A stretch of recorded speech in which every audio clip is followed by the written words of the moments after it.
तालिबान का प्रहार, बलूचों से मार, पाक सैनिकों को गोलियों से भूना। पाकिस्तान इस वक्त तीन तरफ से मार खा रहा है और उसके सैनिकों को लाइन लगाकर भूना जा रहा है, लेकिन मुनीर कुछ नहीं कर पा रहा और शहबाज मुंह छुपाए घूम रहे हैं।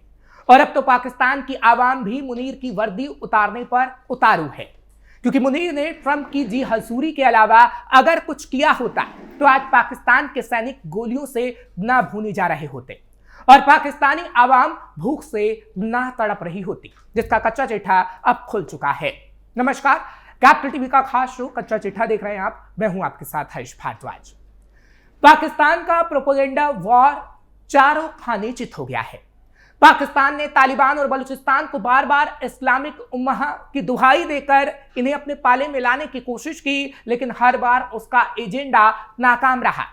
इस साल पाकिस्तान तीन तरफ से मार खा रहा है।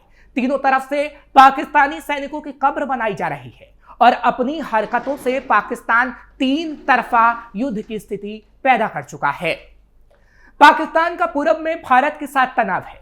पश्चिम सीमा पर अफगान तालिबान के साथ भीषण संघर्ष चल रहा है। तालिबान ने पाकिस्तान के 1100 सैनिक मार डाले हैं और कई पोस्ट पर कब्जा भी जमा लिया है। दक्षिण पश्चिम में बलूचिस्तान के विद्रोहियों की बगावत ने पाकिस्तानी सेना को थका दिया है। Pakistan institute for conflict and security studies के मुताबिक जनवरी से सितंबर 2025 तक हिंसाएं बढ़ रही हैं। 2024 के पूरे साल के बराबर ये हो चुकी है। इस दौरान 500 से ज्यादा हमले हुए हैं और सैकड़ों पाकिस्तान सैनिकों की मौत हुई है।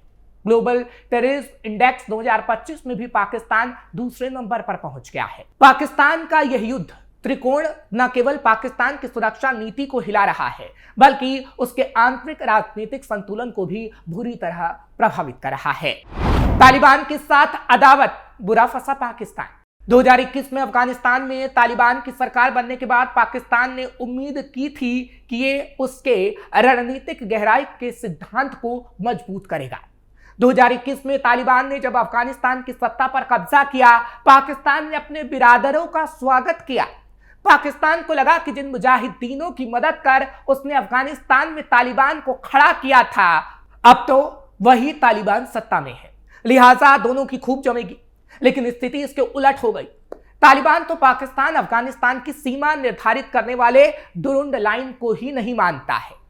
तहरीके तालिबान पाकिस्तान ने पिछले कुछ दिनों में पाकिस्तान की नाक में दम कर रखा है और लगातार पाक फौजियों को मौत के घाट उतार रहा है, उन्हें गोलियों से भून रहा है। तालिबान टीटीपी जैसे अपने करीबी लड़ाके सहयोगियों के खिलाफ नहीं जाता। अफगान युद्ध समाप्त होने के बाद अब पाकिस्तान ने तालिबान पर अपना प्रभाव खो दिया है। तालिबान को भी अब पाकिस्तान के समर्थन की बिल्कुल आवश्यकता नहीं है। वहीं पाकिस्तान पर दोषारोपण करते हुए तालिबान कहता है कि पाकिस्तानी आर्मी का कुछ हिस्सा नहीं चाहता कि दक्षिण एशिया में सुरक्षा परिदृश्य में बदलाव आए। तालिबान का पाकिस्तान सरकार पर यह इशारा है कि पाकिस्तान की सरकार अफगानिस्तान की स्वतंत्र विदेश नीति को नहीं पचा पा रही है। इसी बीच अफगानिस्तान के विदेश मंत्री और तालिबानी नेता आमिर खान मुत्ताकी का भारत दौरा हुआ। इस घटनाक्रम ने भी पाकिस्तान को तालिबान को लेकर और भी बेचैन कर दिया। इसी दरमियान पाकिस्तान और अफगानिस्तान की सेना के बीच खूनी भिड़ंत भी हुई। 9 अक्टूबर से शुरू हुआ संघर्ष अब तक जारी है। पाकिस्तानी वायुसेना ने काबुल पर हवाई हमले किए, जिसके जवाब में तालिबान ने डुरुंड लाइन पर गोलीबारी की। 11 से 12 अक्टूबर को अंगूर अड्डा, बाजोर, कुर्रमदिर, चित्राल और बरमचा बलूचिस्तान में भारी झड़पें हुई। पाकिस्तान के मुताबिक इस जंग में 200 तालिबान लड़ाके मारे गए, लेकिन तालिबान इस बात को नहीं कहता। तालिबान का दावा है कि 100 से ज्यादा पाकिस्तानी सैनिक ही उसने मार गिराए हैं, जबकि पाकिस्तान ने इस आंकड़े को सिर्फ 23 बताया है। और 13 अक्टूबर को भी ऐसी ही स्थिति बनी रही, जब पाकिस्तानी सैनिकों को मारने का दावा तालिबान की तरफ से किया गया। बलूचों की बगावत से पाकिस्तान परेशान। दूसरी ओर दक्षिण पश्चिम में पाकिस्तान की एक बड़ी चुनौती बलूचों का विद्रोह है। बलूच विद्रोही संगठन जैसे बीएलए बलूचिस्तान की कीमती खनिज संपदा की बंदरबाट से नाराज है। अब पाकिस्तान की सरकार ने बलूचिस्तान के रेयर अर्थ मटेरियल को अमेरिका को बेचने पर डील कर ली है। बलोच विद्रोही लगातार पाकिस्तानी सेना पर हमले कर रहे हैं। बलूचिस्तान से होकर गुजरने वाला सफर एक्सप्रेस पर विद्रोही कई बार हमला कर चुके हैं। फरवरी 2025 में ग्वादर पोर्ट के पास सुसाइड बॉम्बिंग में 4 चीनी इंजीनियर भी मारे गए थे। ये सीपैक यानी चीन पाक आर्थिक गलियारा पर सीधा हमला था। सितंबर 2025 में क्वेटा में सुसाइड ब्लास्ट से 10 मारे गए। मार्च 2025 में बीएलए ने सफर एक्सप्रेस ट्रेन हाईजैक की थी। इसके अलावा बीएलए ने और भी हमले किए हैं जिसमें पाकिस्तान के सैनिक मारे गए हैं। पाकिस्तान बेबुनियाद आरोप लगाता है कि बीएलए को भारत से समर्थन मिलता है, लेकिन ऐसा करते हुए पाकिस्तान को बलोच लैंड का असंतोष नजर नहीं आता। सितंबर 2025 तक बलूचों के दर्जनों हमले ग्वादर, तुर्बत और क्वेटा में दर्ज किए गए हैं, जिसमें चीनी इंजीनियरों के अलावा पाकिस्तान के सैनिकों को गोलियों से भूना गया है। पाकिस्तान की आंतरिक लड़ाई। वहीं इस वक्त पाकिस्तान को अपनी अंदरूनी लड़ाई से भी जूझना पड़ रहा है। दरअसल गाजा में युद्ध विराम से लोग जश्न मना रहे हैं। गाजा के लोगों को करीब 2 सालों के बाद बमबारी से राहत मिली है और इजराइल भी युद्ध खत्म होने का उत्सव मना रहा है।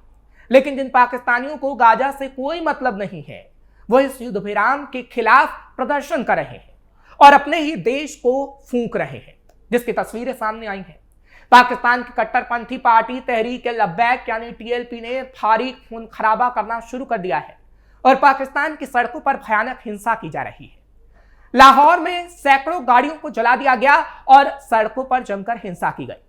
तहरीक लब्बैक इजराइल और हमास के बीच हुए युद्ध विराम का विरोध कर रहा है। लाहौर में इजराइल विरोधी प्रदर्शन के दौरान टीएलपी के कार्यकर्ताओं ने बीच सड़क पर एक पुलिसकर्मी की हत्या कर दी है। इसने पिछले बार जब इमरान खान के शासक के दौरान फ्रांस को लेकर प्रदर्शन किया था, उस वक्त भी इसके कार्यकर्ताओं ने दर्जनों पुलिस वालों की हत्या कर दी थी और इस बार भी ऐसा ही किया जा रहा है। दावा यह भी है कि पुलिस की गोली टीएलपी के चीफ और प्रदर्शन के लिए लोगों को भड़काने वाले साद रिजवी को भी लगी, जिसके बाप ने सरतन से जुदा के नारे दिए थे। खबर के मुताबिक हिंसक झड़पों में टीएलपी प्रमुख साद रिजवी गंभीर रूप से घायल हुआ है। पार्टी ने दावा किया है कि जब पुलिस ने भीड़ पर गोलियां चलाई तो रिजवी को कई गोलियां लगी और उसकी हालत गंभीर बनी हुई है। इससे कुछ देर पहले टीएलपी ने उसका एक वीडियो भी शेयर किया था, जिसमें रिजवी पुलिस से गोली चलाना बंद करने की अपील करते नजर आ रहा था। वीडियो में वो कह रहा था कि मैं बातचीत के लिए तैयार हूं। इसके अलावा वीडियो में पीछे से गोलियों की आवाजें भी सुनी जा सकती हैं।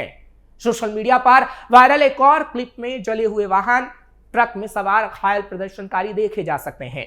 पुलिस के मुताबिक आज की हिंसा उस वक्त शुरू हुई जब प्रदर्शनकारियों ने कंटेनर हटाने की कोशिश की, जिन्हें सुरक्षा बलों ने सड़कों पर ब्लॉक करने के लिए लगाया था। लाहौर और मुरीदके के बीच कई जगहों पर पुलिस और टीएलपी समर्थकों के बीच सीधी भिड़ंत हुई, जिसके बाद ये हालात पैदा हुए। प्रदर्शनकारियों का लक्ष्य इस्लामाबाद स्थित अमेरिकी दूतावास के बाहर फिलिस्तीन के समर्थन में रैली करना था, लेकिन पुलिस ने उन्हें जाने से रोकने की कोशिश की और हिंसा फैलने के बाद पुलिस ने सैकड़ों लोगों को गिरफ्तार कर लिया। अब ऐसे में पाकिस्तान के अंदर ही गृह युद्ध की स्थिति बनी हुई है। भारत से जंग पाकिस्तान को पड़ी भारी। वहीं भारत ने 2024 के बाद से पाकिस्तान के प्रति अपनी रणनीति को और कठोर बनाते हुए आतंकवाद के प्रति जीरो टॉलरेंस की नीति अपनाई है। यूं तो पाकिस्तान का जन्म ही भारत विरोध से हुआ। अप्रैल 2024 में पहलगाम हमले के बाद भारत ने न्यू नॉर्मल तय किया और मई में ऑपरेशन सिंदूर से आतंकी हमलों का जवाब देते हुए पाकिस्तान की हेकड़ी निकाल दी। भारत ने जैश ए मोहम्मद और लश्कर ए तैयबा के 9 ठिकानों पर मिसाइल हमले किए। 4 दिनों तक हवाई, ड्रोन, साइबर युद्ध में भारत ने पाकिस्तान के 10 से ज्यादा हवाई अड्डों को तहस नहस कर दिया। इसके अलावा पाकिस्तान के कई विमान भी मार गिराए गए। इसके साथ भारत ने शिमला समझौते को रद्द कर दिया और सिंधु जल संधि को ठंडे बस्ते में डाल दिया।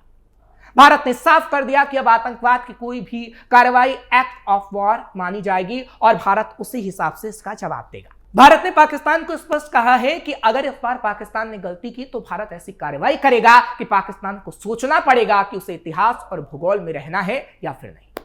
अगर उसे भूगोल में अपनी जगह बनानी है तो उसे आतंकवाद रोकना पड़ेगा। इसके अलावा सीमा पार से ड्रोन, हथियार और नशे की तस्करी के खिलाफ भारत की तकनीकी निगरानी ने पाकिस्तान की पुरानी लो इंटेंसिटी वॉर रणनीति को भी निष्क्रिय कर दिया है। इससे पाकिस्तान बौखलाया हुआ है और चारों खाने अब चित हो गया है। क्योंकि पाकिस्तान पर जो कई जगहों से मार पड़ रही है वो पाकिस्तान को मिटाने का भी काम कर सकती है। फिलहाल आपको ये खबर कैसी लगी कमेंट सेक्शन में जरूर बताएं। खबर को लाइक शेयर करें, कैपिटल टीवी को सब्सक्राइब करना मत भूलिएगा। कच्चा चिट्ठा लेकर कल फिर आपके सामने हाजिर होंगे। मुझे इजाजत दीजिए, नमस्कार।